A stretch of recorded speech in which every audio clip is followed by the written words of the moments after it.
Hello, dear friends. Welcome to Channel Crime Story Diaries. A young woman with big dreams vanishes without a trace.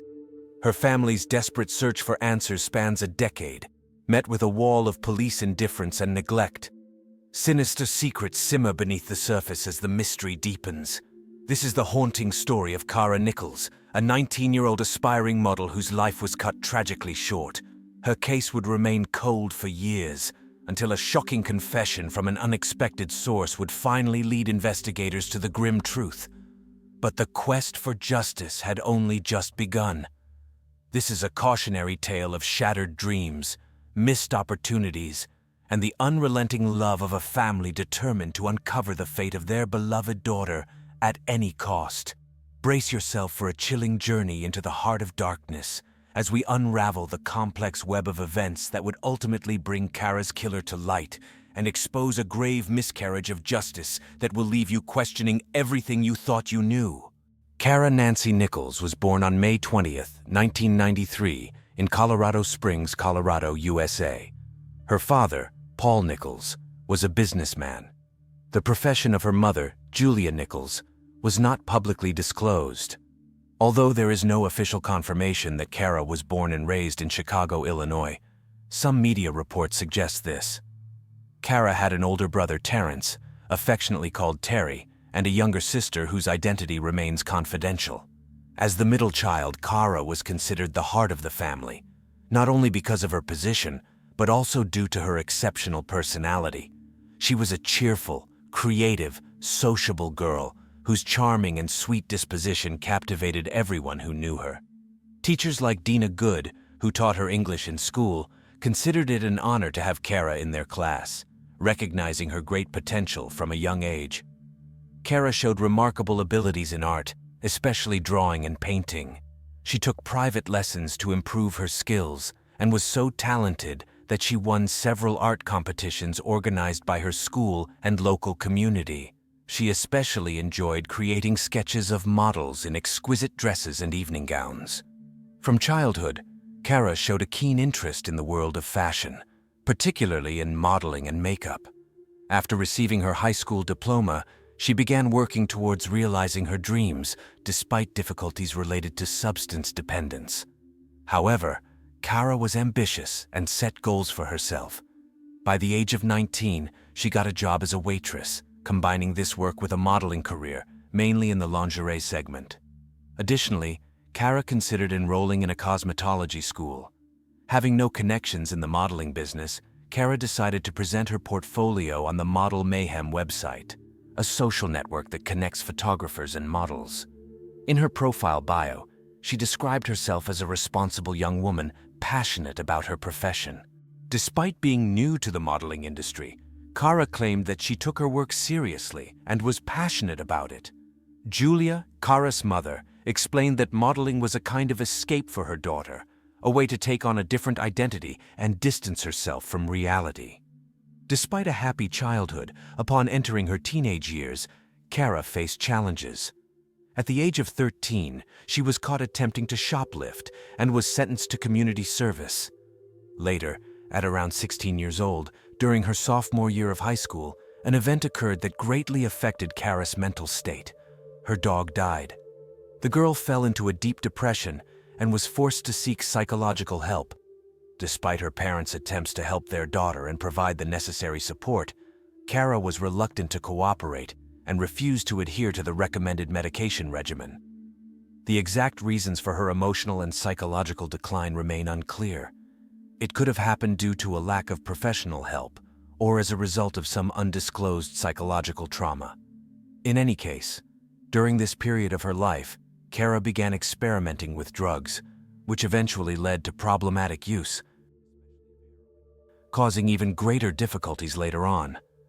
Kara began her studies at Rampart High School in Colorado Springs, where she lived with her older brother Terry.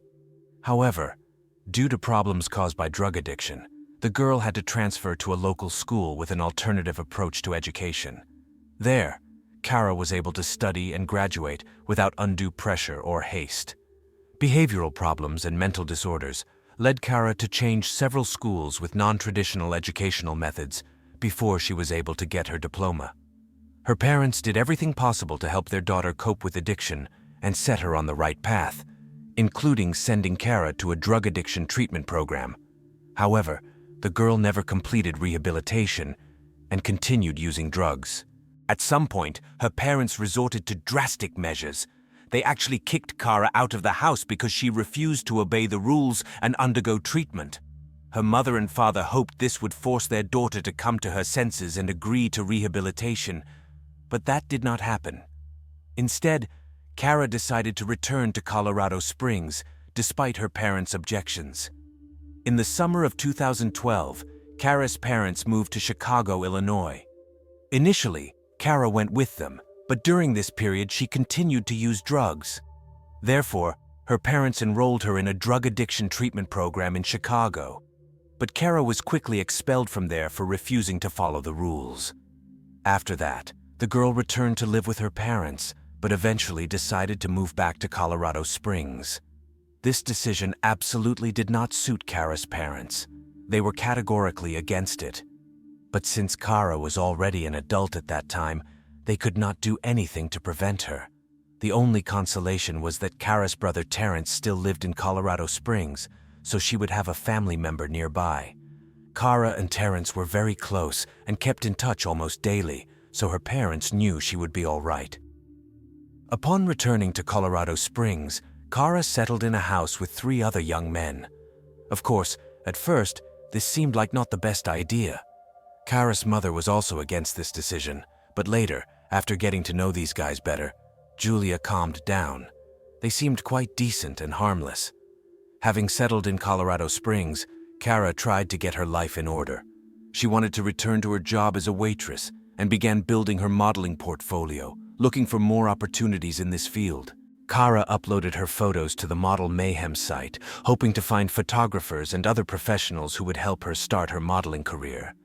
However, despite all her efforts, Kara faced serious financial difficulties and was forced to rely on her housemates, even borrowing food from them. The girl was constantly looking for part-time jobs to make ends meet, but she was catastrophically short of money.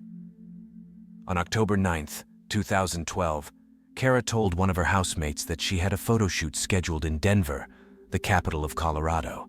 Since Kara did not have a driver's license, she relied on other people when she needed to go somewhere. On the evening of that day, the girl told her housemate that a friend was supposed to pick her up and take her to the photo shoot. Kara left, and a few minutes later, that same housemate saw a dark-colored sedan driving away from their house through the window. He assumed it was the same friend who came to pick up Kara.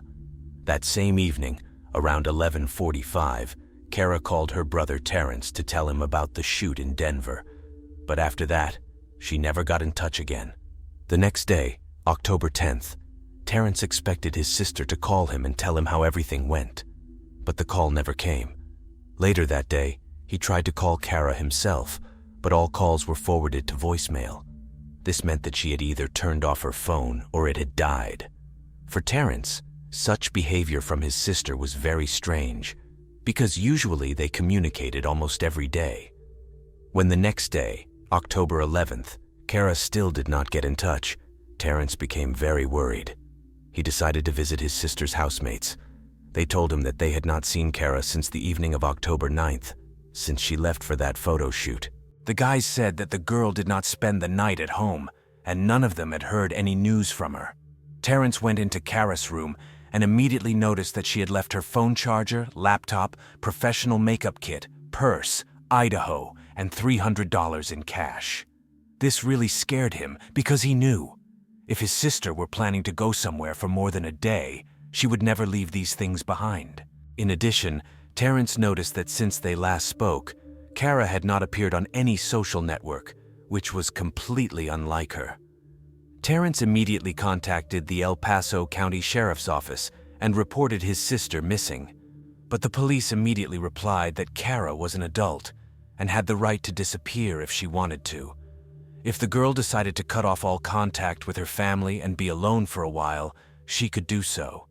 However, Kara's relatives knew that this was not her style. They understood that if their sister was not communicating with anyone and not appearing on social networks, then she was definitely in trouble. Julia and Paul, Kara's parents, came to Colorado Springs to search for their daughter. When they got to her house, they also saw all the things that Kara had left in the room. They were sure that the girl could not have left them intentionally. So the parents again turned to the police and insisted that Kara's disappearance be taken seriously. Only after that did the police finally begin an investigation.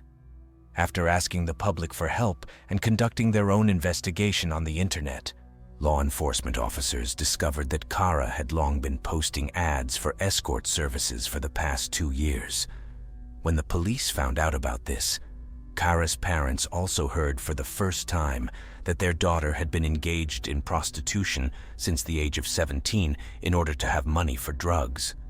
It also turned out that some of the photo shoots in which Kara supposedly participated were actually a cover for meetings with clients. Understandably, Kara's family was shocked to learn about her secret life. They were not sure whether it was worth disclosing this information, as it could negatively affect the course of the investigation. The family's fears were not unfounded. As soon as the public learned that Kara had been providing escort services, interest in her case significantly decreased. News agencies no longer sought to interview the girl's parents, and people seemed to lose their desire to look for her.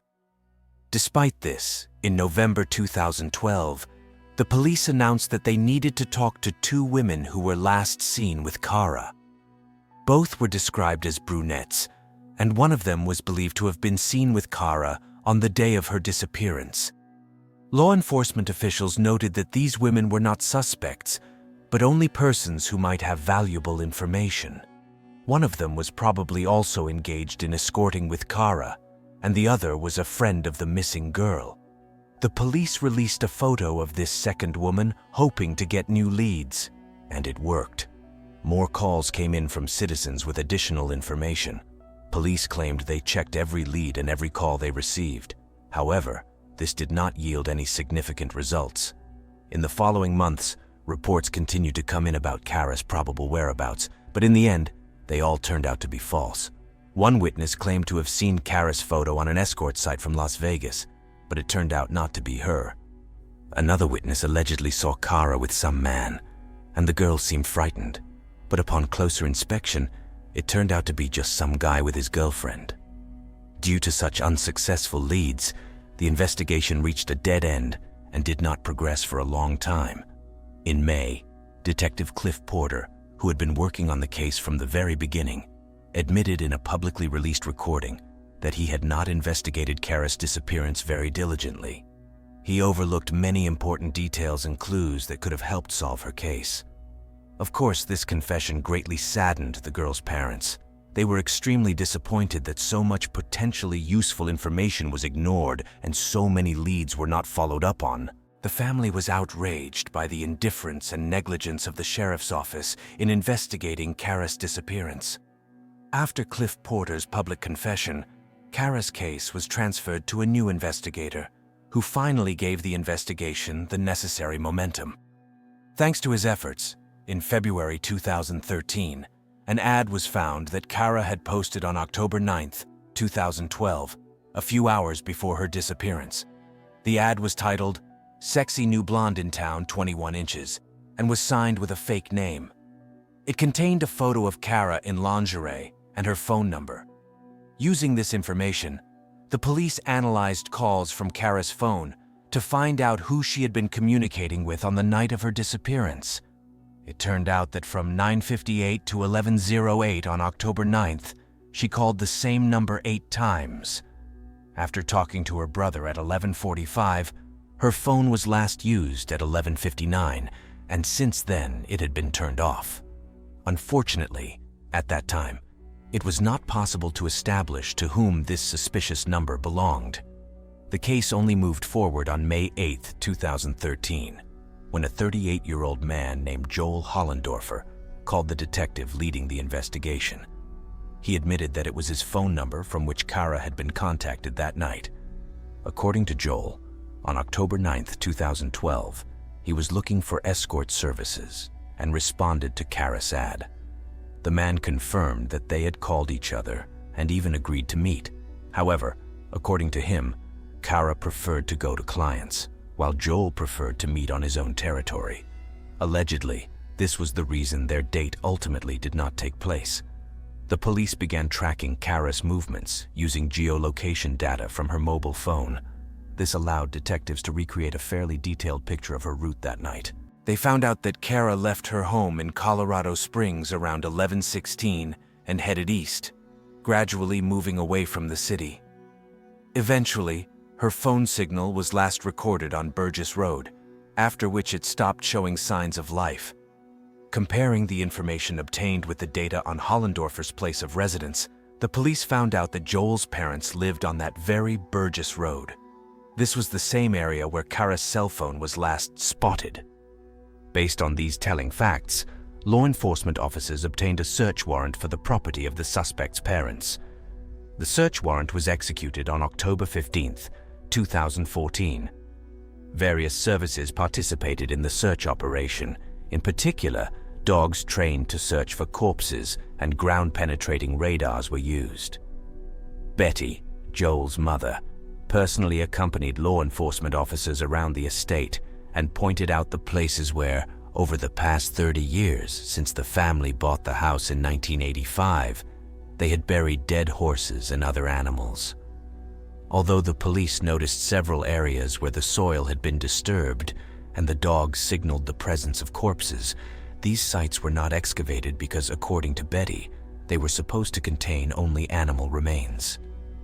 Instead, when the search of the Hollendorfer estate yielded no results, Betty herself suggested checking another territory to which Joel had access and which was located across the road at the address Green Acres Lane.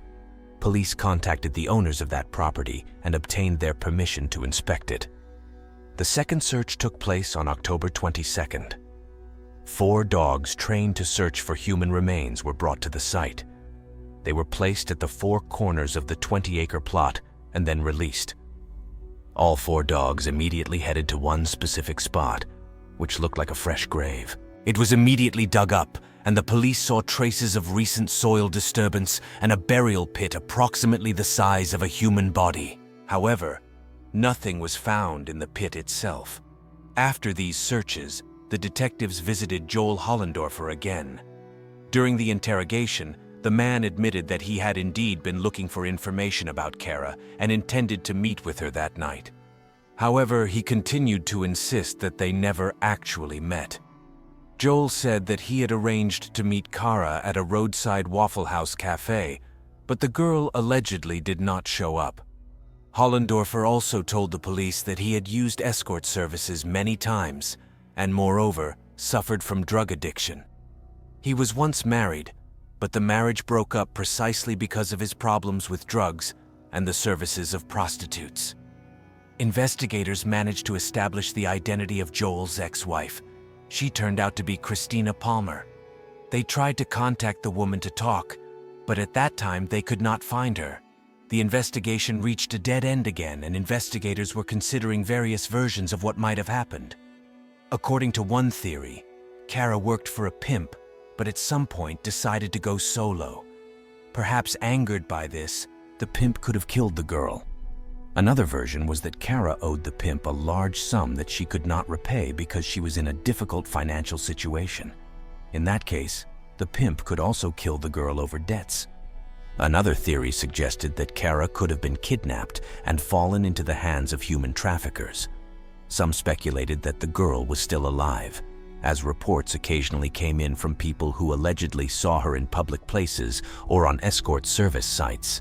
Such sightings suggested that Kara had not died, but had been taken captive and was being controlled by criminals who were forcing her into prostitution. However, none of these options had sufficient evidence.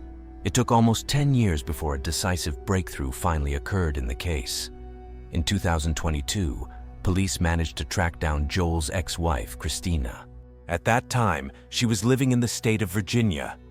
Investigators asked the Federal Bureau of Investigation to contact the woman and conduct an interview with her.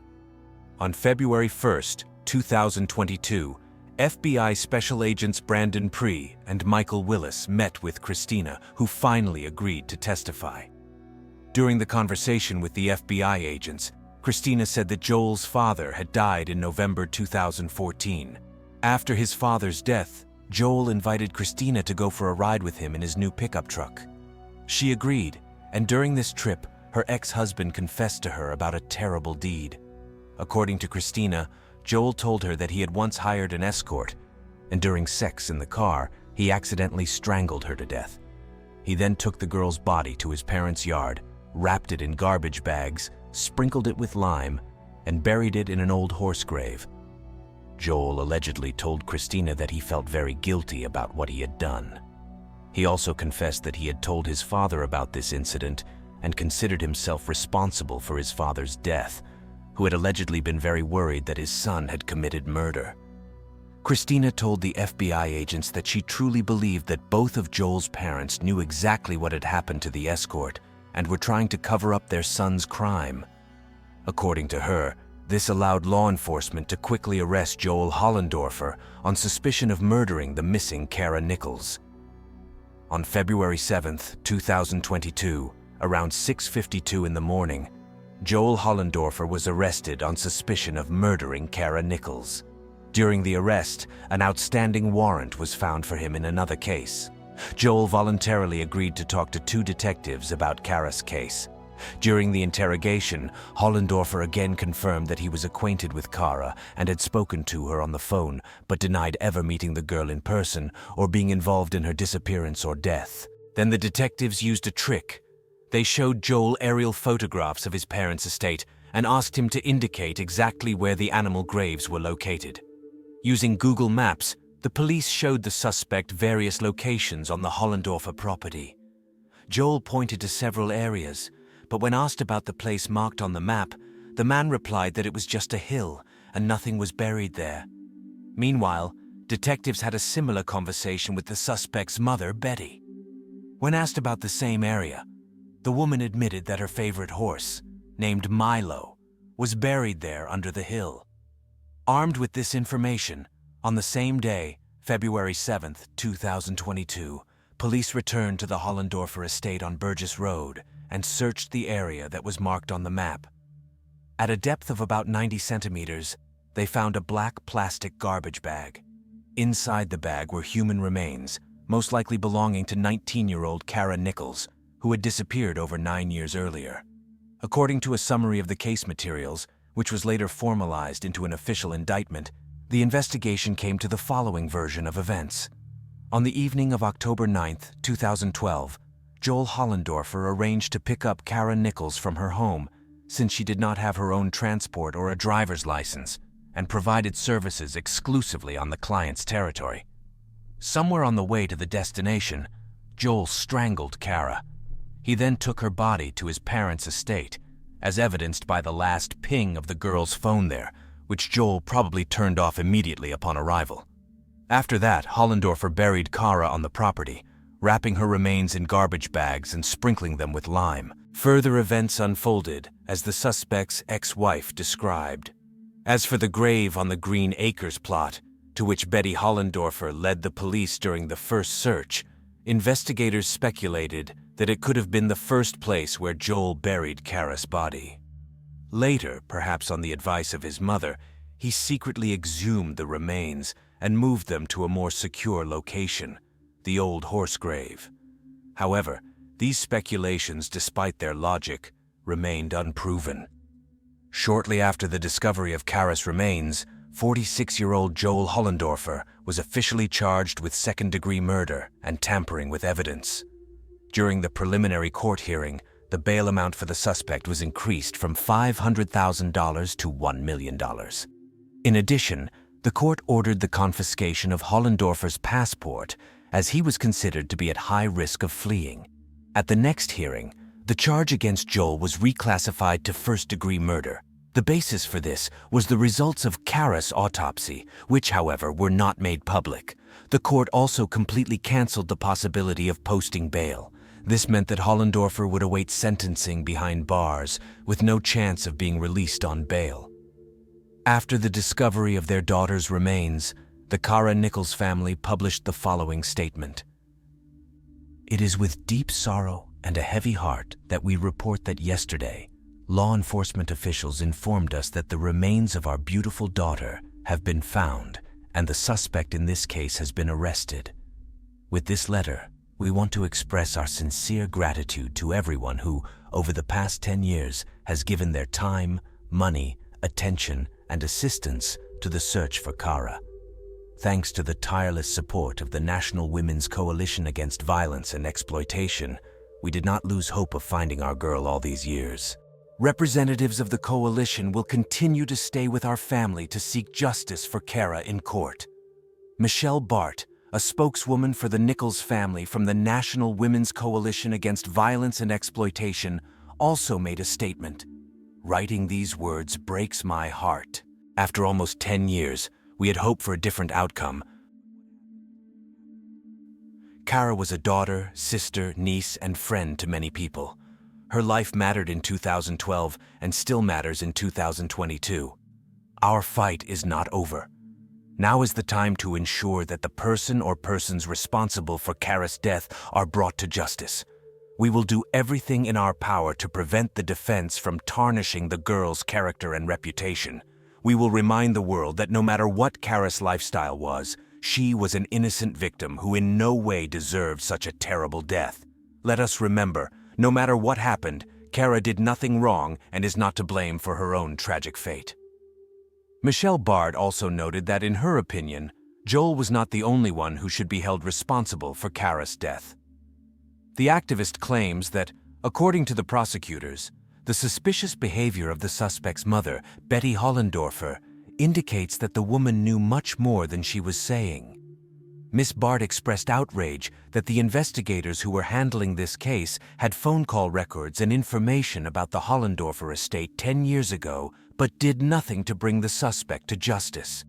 Summing up this tragic story, I want to emphasize once again, no matter what Kara Nichols' occupation was, and no matter what risks she consciously or unconsciously took, she was not to blame for her own death. Kara became a victim of a brutal killer and deserved to have her life continue. I hope that her family can find solace in the fact that justice has finally prevailed, and Kara's killer will spend many years or even the rest of his life behind bars. I sincerely sympathize with Kara's loved ones, who had been searching for her with love for all these 10 years. They demonstrated incredible strength of spirit and perseverance, especially given the fact that the police had ignored important evidence for so long. Let them know from now on that they did everything in their power for Kara. Finally, I want to warn young girls and women who may find themselves in a similar life situation. Please be as careful as possible, trust your intuition, and do not risk yourself, even if you are desperately in need of money. Inform your friends about your plans and movements. Take care of yourself, and let the tragic story of Kara Nichols be a warning to all of us. May she rest in eternal peace.